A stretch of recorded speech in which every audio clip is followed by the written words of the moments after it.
Press conference कर रही हैं, आपको सीधे लिए चलते हैं। होते हुए 6 घंटे 8 घंटे कड़ी धूप में चल रही हैं। कुछ लोग अपने बच्चों को गोद में लेके जा रहे हैं, कुछ टूटी हुई साइकिलों पर जा रहे हैं। एक और वीडियो मैंने देखा कि एक दादी दादा अपने पोती पोतों को उठाकर, इस तरह से दादाजी उनको उठाकर एक झूला सा बनाया था, उसमें उनको रख के उठाकर चल रहे थे। अब हम सबको अपनी जिम्मेदारी समझनी पड़ेगी।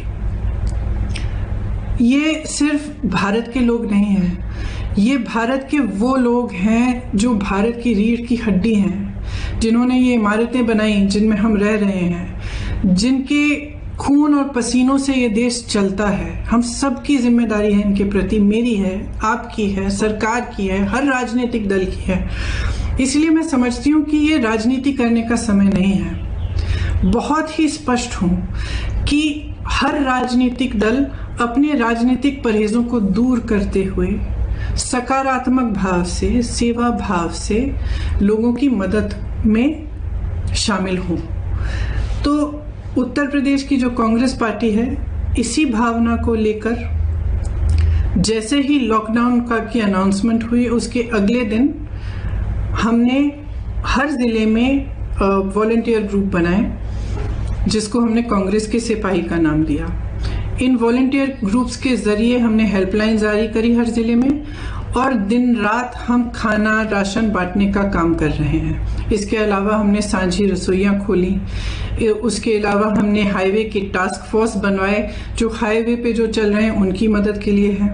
तो तमाम ऐसे कार्य हमारे बड़े से बड़े लीडर और हमारे ग्रामीण स्तर के कार्यकर्ता, हमारे जिला स्तर के कार्यकर्ता अपने ही साधनों से ये काम दिन रात कर रहे हैं। और इस काम के जरिए हमने अब तक 67 लाख लोगों की मदद की है। उसमें से 60 लाख के करीब उत्तर प्रदेश में ही हैं, और 7 लाख लोग ऐसे हैं जो उत्तर प्रदेश के बाहर फंसे हुए थे, जिनको खाना राशन की जरूरत थी, और उनका वापस आने के लिए हम कोऑर्डिनेशन कर रहे हैं। हमारी एक सेंट्रल हेल्पलाइन भी है, उसके जरिए भी हम लगातार दिन रात कोऑर्डिनेशन करते हैं। तो हम मदद करना चाह रहे हैं। हमारी भावना शुरू से सकारात्मक रही है और सेवा का भाव हो रहा है। इसी भाव से हमने अपने सुझाव मुख्यमंत्री जी को दिए, और सकारात्मक रूप से ही दिए कि देखिए, आपको ठीक लगे तो आप ये चीजें कर लीजिए। जहां जहां हमें लगा कि वो कुछ अच्छा कर रहे हैं, हमने उनकी तारीफ भी की, हमने उसका स्वागत किया, उन कदमों का स्वागत भी किया। कुछ समय से हम कह रहे थे कि यूपी रोडवेज की जो बसें हैं उनको प्रवासी भाई बहनों के लिए उपलब्ध करा दीजिए, ताकि उनको जो पैदल चल रहे हैं वो बसों में बैठकर बसों में बैठकर सुरक्षित तरह से अपने घर गांव पहुंच पाए। तो हम काफी समय से ये सुझाव दे रहे थे, ये मांग कर रहे थे। जब एक दिन कई हादसे हुए, कई एक्सीडेंट हुए, और हमने देखा कि यूपी की रोडवेज की जो बसें हैं वो अभी भी सक्रिय नहीं हुई हैं, तो हमने एक मुख्यमंत्री जी को एक चिट्ठी लिखी कि हम 1000 बस को उपलब्ध करेंगे। गाजियाबाद और नोएडा बॉर्डर पर हम इन बसों को रोक देंगे, और आप अगर अनुमति देंगे इसके संचालन के लिए, तो जो प्रवासी भाई बहन दिल्ली और एनसीआर क्षेत्र से चल रहे हैं उनको हम इन बसों में बिठाकर अपने घर तक पहुंचा देंगे। तो अगले दिन मुख्यमंत्री जी ने ये ऐलान किया कि यूपी रोडवेज की 12,000 बसें हैं, इन्हीं का इस्तेमाल होगा और आपकी बसों की ज़रूरत नहीं है। तो हमने 17 तारीख को सुबह 500 बसें गाजियाबाद में खड़ी की थी, हमने उनको वापस भेज दिया। अगले दिन उनसे एक और चिट्ठी मिली कि आप अपनी लिस्ट दे दीजिए, और 1000 बस की आप लिस्ट दे दीजिए। उसमें चालक का नाम होना चाहिए, परिचालक का नाम होना चाहिए, फिटनेस सर्टिफिकेट वगैरह सब कुछ आदि होना चाहिए, ये हमारे पास पहुंचा दीजिए। तो हमने उनको धन्यवाद दिया कि आपने हमें अनुमति दी है बसों को चलाने के लिए, आपको हम लिस्ट उपलब्ध कर देंगे। तो 4-5 घंटों बाद हमने वह लिस्ट उपलब्ध कर दी। फिर 11:30 बजे रात को उनसे एक और चिट्ठी मिली कि आप अपनी 1000 बसें लखनऊ पहुंचा दीजिए कल सुबह 10 बजे। तो इसमें हमने कहा कि देखिए, हमारी बसें खाली दिल्ली से लखनऊ जाएंगी, इन बसों का मकसद ही ये था कि गाजियाबाद और नोएडा से, एनसीआर क्षेत्र से जो चल के जा रहे हैं उनको हम बिठाकर उत्तर प्रदेश के गांव और जिलों में ले जाएं। तो इन बसों का लखनऊ तक खाली चलना तो पूरे मकसद को ही खत्म कर देता है। तो हमने उनसे ये सुझाव दिया कि देखिए, हम गाजियाबाद नोएडा में इन बसों को तैयार रख लेंगे, आप परमिट दे दीजिएगा।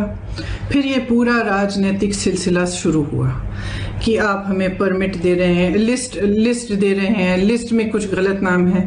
जो भी है, मैं इन चीज़ों में नहीं पढ़ना चाहती और मैं सरकार पर सवाल भी नहीं उठाना चाहती। अगर उस लिस्ट में कुछ ऐसे नंबर हैं जो गलत हैं, कोई बात नहीं, हम एक नई लिस्ट भी उनको दे सकते हैं। मैं सिर्फ ये कहना चाहती हूँ कि 17 तारीख को 500 बसें हमने गाजियाबाद बॉर्डर पे खड़ी की थी। अगर वो 500 बसें चली होती तो कम से कम 20,000 लोग घर सही सलामत पहुंच जाते। कल हमने 900 बसें, 500 बसें राजस्थान के बॉर्डर पर और राजस्थान यूपी के बॉर्डर पर और 300 से अधिक बसें, जिनकी पूरी टोटल संख्या 900 के करीब थी, हमने गाजियाबाद बॉर्डर पे, दिल्ली बॉर्डर पे हमने उपलब्ध कराई। अब अगर ये बसें चली होती तो कल 36,000 और आज 36,000 लोग अपने घर के लिए सही सलामत सुरक्षापूर्ण रवाना हो जाते। लेकिन हम इस राजनीतिक सिलसिले में उलझे रहे। उन्होंने कहा कि लिस्ट गलत है, कुछ ये हो रहा है, वो हो रहा है, बसें हमारी पहुंच गई हैं। कल 4 बजे से हमारी बसें बॉर्डर पे खड़ी थी, उनको आगे परमिट, यूपी के जहाँ पे उन्होंने कहा था कि यहाँ पे हमें गाजियाबाद और नोएडा में 2 पॉइंट्स दिए थे, यहाँ तक पहुँचाइए, वहाँ जाने का परमिट ही नहीं दे रहे हैं यूपी के अंदर। तो बसें खड़ी रहीं, आज भी खड़ी हैं। अब मैं सिर्फ ये कहना चाहती हूँ कि देखिए, 4 बजे 24 घंटे हो जाएंगे कि ये बसें उपलब्ध हैं।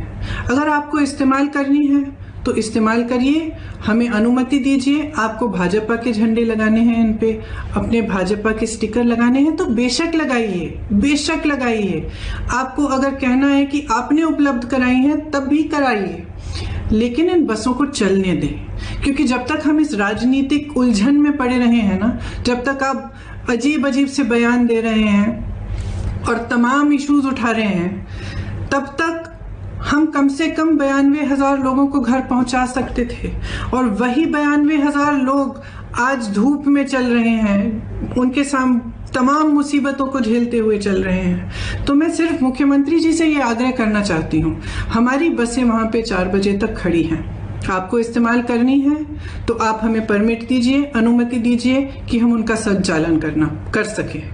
अगर आपको नहीं इस्तेमाल करनी है तो भी कोई बात नहीं, हम उनको वापस भेज देंगे। हमने 3 दिन पहले भी वापस भेज दिया था 500 बसों को, हम वापस भेज देंगे।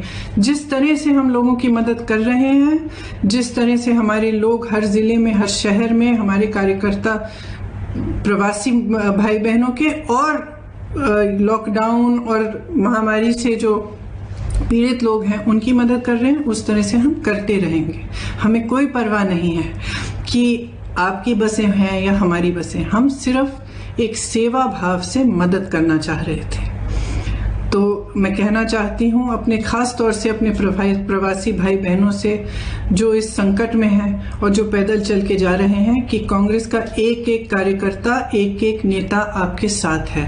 आप उत्तर प्रदेश के जिस जिले से, जिस शहर से गुजरेंगे, हमारे लोग आपको मिलेंगे, आपको खाना उपलब्ध करेंगे, आपके लिए पानी उपलब्ध करेंगे, आपकी कोई भी सुविधा की जरूरत हो वह उपलब्ध करेंगे।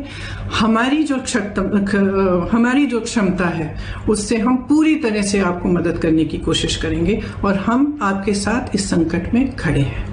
धन्यवाद।